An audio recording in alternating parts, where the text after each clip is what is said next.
A gente tem visto que a adaptação baseada em ecossistema, ela tem sido aplicada no mundo todo. A Fundação Grupo Boticário, em parceria com o ICLEI e o Observatório do Clima, lançou em 2015 um estudo sobre adaptação baseada em ecossistemas, focando aí as oportunidades para políticas públicas de mudanças climáticas. E ali a gente, além de buscar trazer o conceito de adaptação baseada em ecossistemas, saber que outros governos, países estavam trabalhando com isso, a gente foi buscar exemplos reais implantados no mundo todo. E no nosso estudo a gente compilou 96 exemplos que achamos interessantes, e alguns deles mostram, são bem detalhados, nesse nosso estudo tem links ativos para todos esses 96 estudos. A gente tem exemplos como recuperação de mangues em algumas regiões que vinham sofrendo muito com erosão, por exemplo, na Indonésia, erosão costeira, por questões de desmatamento desses mangues nas últimas décadas, e que a população começou a restaurar os mangues para proteger o seu território. Tem exemplos de empresas que usaram a adaptação baseada em ecossistemas para resfriar efluentes e compararam, né? Uma empresa no Oregon, nos Estados Unidos, foi lá e precisava resfriar seus efluentes antes de depositá-los, né? de liberar esses efluentes, e eles compararam custos de resfriar isso mecanicamente, de depositar em lagoas que eles teriam que construir, ou deles trabalharem com a restauração da vegetação no entorno de canais e córregos que eles tinham lá. Então, nesse caso específico do Oregon, eles viram que o custo para se reflorestar esses canais e tudo mais, numa quantidade suficiente para atingir os objetivos deles, ia custar algo como 8 milhões de dólares. Se eles fossem fazer as lagoas para depositar esse material e resfriá-los, isso custaria 16 milhões de dólares. E se eles fossem resfriar mecanicamente, custaria 20 milhões de dólares. Então esse é um exemplo bem interessante de algo que às vezes a gente nem associa com adaptação, mas eles estavam precisando resfriar esses efluentes, eles tinham uma questão importante para a indústria ali, e perceberam que essas soluções, uma solução baseada na natureza, trouxe os resultados específicos.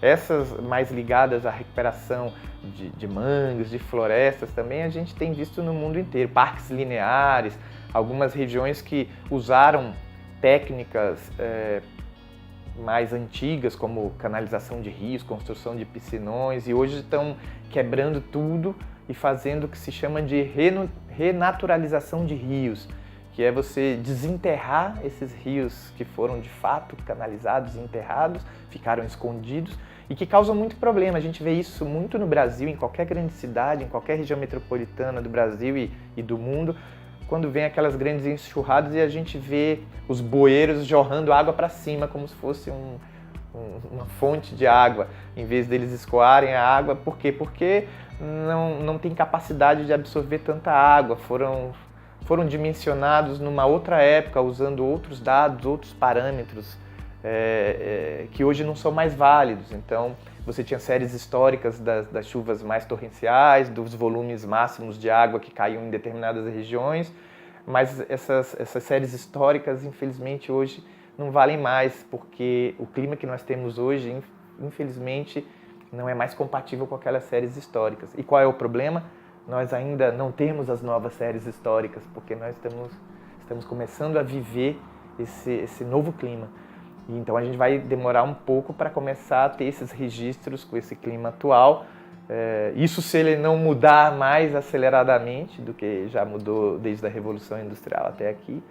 Então, se você associar essa mudança de clima com o crescimento das regiões metropolitanas, em que aumentou muito a área impermeabilizada, então, além de cair mais água em determinadas épocas do ano, chuvas concentradas, você tem uma região mais impermeabilizada, então a água não tem muito para onde ir, e isso vai potencializando ainda mais esse problema. Da mesma forma que as grandes manchas urbanas viram ilhas de calor que acabam atraindo como se fosse um imã as grandes tempestades, mais ou menos como acontece com os furacões, que são cada vez mais intensos e frequentes. A gente tem um planeta mais quente, a superfície do oceano fica mais quente, esse calor na superfície do oceano interage com massas de ar úmidas e provoca os furacões.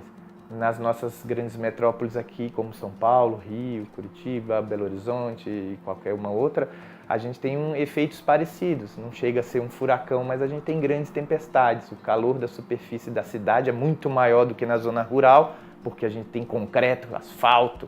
Isso aquece muito mais do que um campo, do que um pasto, do que uma floresta. E quando a gente tem massas de ar úmidas ali em cima, esse calor interage com isso e a gente tem grandes tempestades.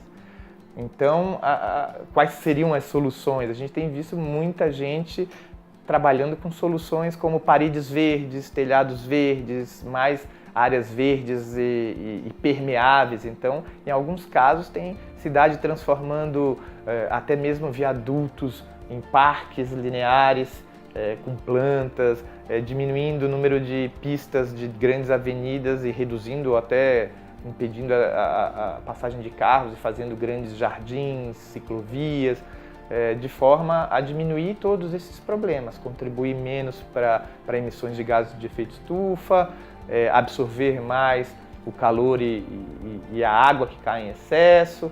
Então, são muitos exemplos, e nesse estudo que a Fundação realizou, a gente lista 96 casos bem já concretos, inclusive no Brasil, alguns.